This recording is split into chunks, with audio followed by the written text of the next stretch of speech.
What's up, guys? I Like Career Podcast here. And as you can see from the title of this video, we're going to be talking about a couple of things from Doc Rivers to the Seas. Starting with Doc Rivers, obviously now being the coach of the Milwaukee Bucks.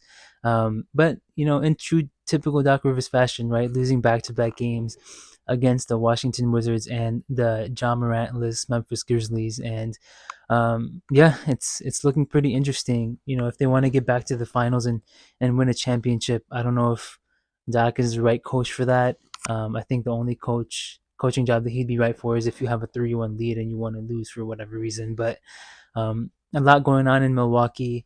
But hey, they say it's about how you finish the regular season, the type of rhythm that you're in going into the postseason. Obviously, Damian Lillard has missed a few games, and that's a huge piece of their team.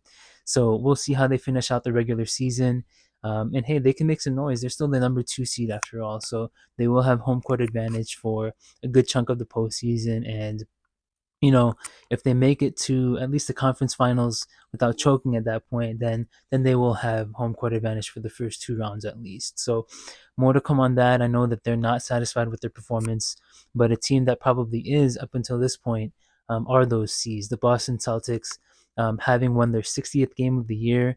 By far, I think the first team to do so. Their dominance is I mean, they're rolling on all cylinders. The gap between them and Milwaukee is greater than the gap between the first seed in the West and the 10th seed in the West. So, I mean, I think there was a stat that they had won their was it 16th game this season by 25 or more points. So, I mean, whether it's offense, defense, I mean, they got everything rolling for the entirety of the year, really. But for them, it's not about the regular season accolades. It's more so about can they get it done in the playoffs.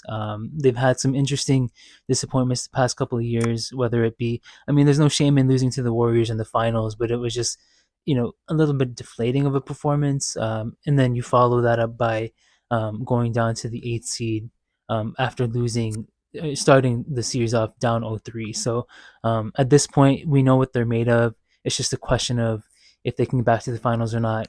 And if they don't, it's really a disappointment. But, you know, so from Doc Rivers to the Seas, right? You probably can tell by the title of this video that that's not exactly where I was trying to go with the intention of this video. We do talk obviously NBA related stuff, me and my mom, and the purpose of which, I kind of just started this podcast, if you can call it that, just to make memories with my mom, right? To talk about the game that we love and have fun doing it. And if even we can brighten up one person's day along the course of us just talking and goofing off, then hey, more power to that. And that's exactly why we want to do it, just to spread some love, spread some laughs along the way. But kind of going into that theme, if we can kind of impact one person in another way, then maybe offer a change of perspective, or if someone was erring on the side of silence or playing, you're sitting back on the sidelines, then maybe we could help people be more of an advocate, more vocal, to kind of spread awareness, to continue to spread awareness on the atrocities that are going on overseas in Palestine, namely Gaza and other places in the region. So going with that same mindset, if I could help one person, be more aware of the situation going on, offer that perspective to them to see, the genocide that is happening, because let's call it for what it is. Then hopefully this one view that this video gets, maybe there's a ripple effect and someone else can pass the torch, and we can kind of keep the ball rolling, because obviously there's a lot of voices that are speaking to the cause of Gaza, of Palestine, but we need to continue to do so. And what motivated me to make this video was simply a fellow Canton brother. Actually, I haven't heard from him in years. I haven't talked to him. We played basketball, a couple times, years and years back. I think I was still in college, but what I remember about him, Abdullah, ICU nurse now, but he always had just completely upstanding character, an amazing person, and I still remember that about him to this day. And now he's making a crazy noble sacrifice, literally risking his life to provide care to people that are in desperate need of not just healthcare that's been cut off, not just basic food, water, necessities that have been, you know, indiscriminately cut off mercilessly from a Zionist genocidal IDF regime. Um, so and may Allah bless him and all the people that are going there, whether they're healthcare workers or I think even food aid deliverers and media members and everything. May Allah make it easy for them and their safe return. And of course, first and foremost, our thoughts are with and our doors are with the people of Gaza and Palestine at large. But it got me thinking. What can I do? I'm not a healthcare worker, right? I'm not a media member. I'm not a journalist. I can't, I probably can't just get direct access, or can I? I don't know, to Gaza. And even if I did, what could I even do to help? Like, I'm not a healthcare worker. I can't treat anyone. I can't cure any diseases. I can't, you know, my area of expertise is not in the form of exposing Israel for their atrocities and international crimes. Um, I don't know how I would be able to be of help in that regard. So it was a little demoralizing, right? Like how can I help? Sitting from the comfort of a basement, fully protected by four walls and a ceiling and heating and cooling and food. I know that my iftar is going to be here at the time that iftar time is, and I have every luxury at my disposal. So, but how can I help, right? Like, you know, again, I'm not in the position where I can be in Gaza. So what do I do? And so I was a little bit, upset maybe with myself about that. And so that's really thought about this. This video came about. Just if there's anything I can do, if there's anything that I can learn, if there's anything in my area or beyond that I can kind of um, lend service to, I definitely want to do that. But what I do know is that first and foremost, we can continue with our du'as, right? And that's where I want to start. You got to continue to do that because without that, we have nothing, right? So, in Islam, we're taught to make dua and tie our camels as well. And I'll get to that in a second, but let's continue to do that, right? And in this video, full disclosure, I want it to be a reminder to others, but myself as well, first and foremost, to continue to do that, right? And if I can get one other person to make an extra dua and then the next person, right? Then we'll be able to continue that ripple effect, inshallah, and make some change and get that ceasefire that we so desperately need. Even though it's way later than what it should have been, right? But um, let's keep that going, right? Let's make that dua. This is the last 10 nights of Ramadan, and no dua ever goes unanswered, right? So let's continue to do so. In the Quran they say, "Inna ma'al usri yusra," with hardship comes ease, and you know, the people of Gaza, Palestine at large, they're going through some of the most unimaginable hardships that we've ever seen in history, really, right?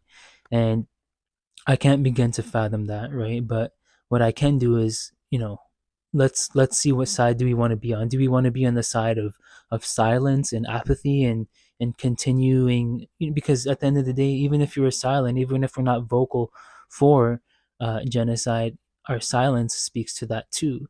And do we want to be on that side? I know, if if we have any ounce of humanity left in us, we don't want to be on that side, right? We want to be on the side that can bring ease. At the end of the day, Allah is the disposer of all affairs, but whatever we can humanly do, we want to be a part of bringing that ease. And definitely, again, the last 10 nights of Ramadan, dua, it's imperative for us to do so. So let's continue to make dua for a free Palestine. We know that it will happen.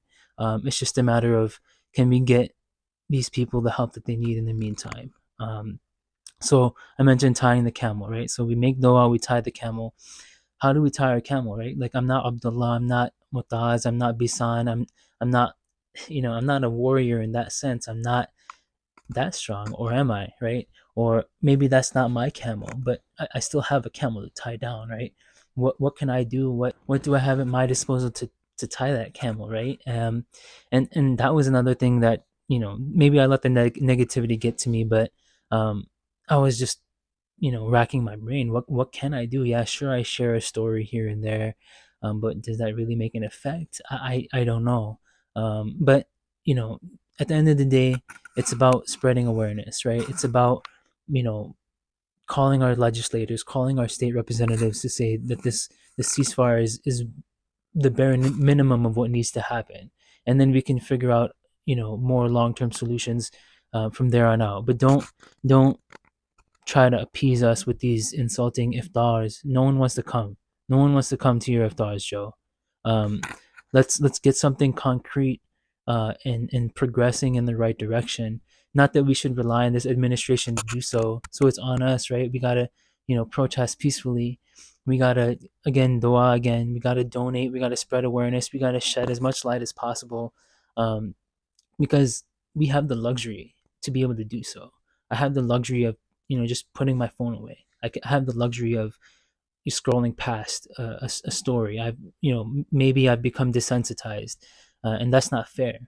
That's very selfish of me to be desensitized, because at the end of the day, that's someone's experience that they're living every single moment from not since October 7th, but from 1948.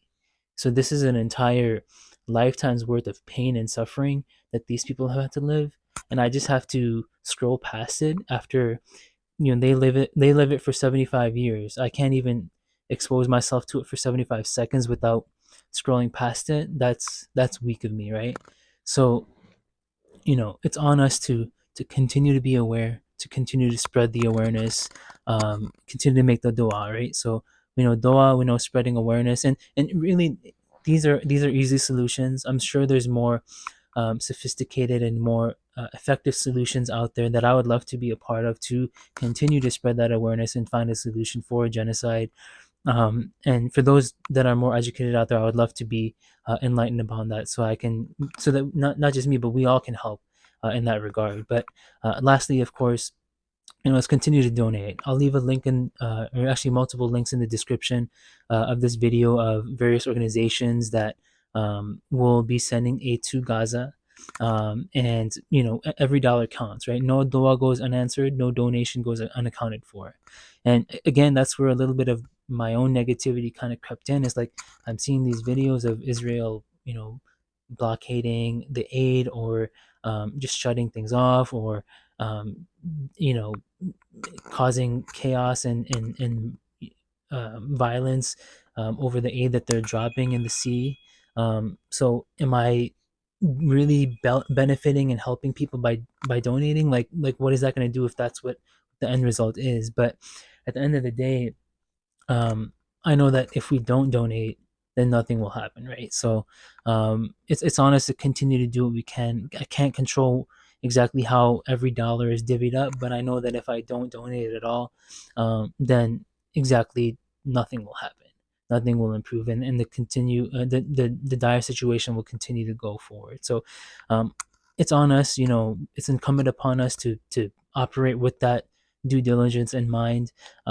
Just have to keep pushing forward, and I just really wanted to have this video be a sort of reminder for myself first and foremost, but potentially others that we might be demoralized, we might be desensitized, but the obligation doesn't stop.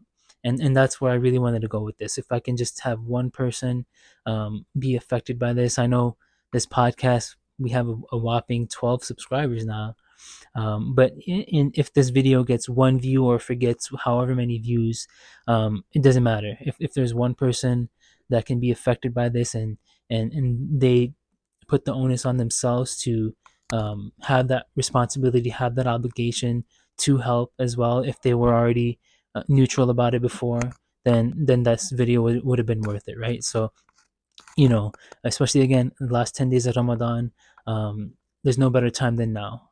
So let's get to it. And inshallah, we will have a free Palestine at the end of the day. Thank you.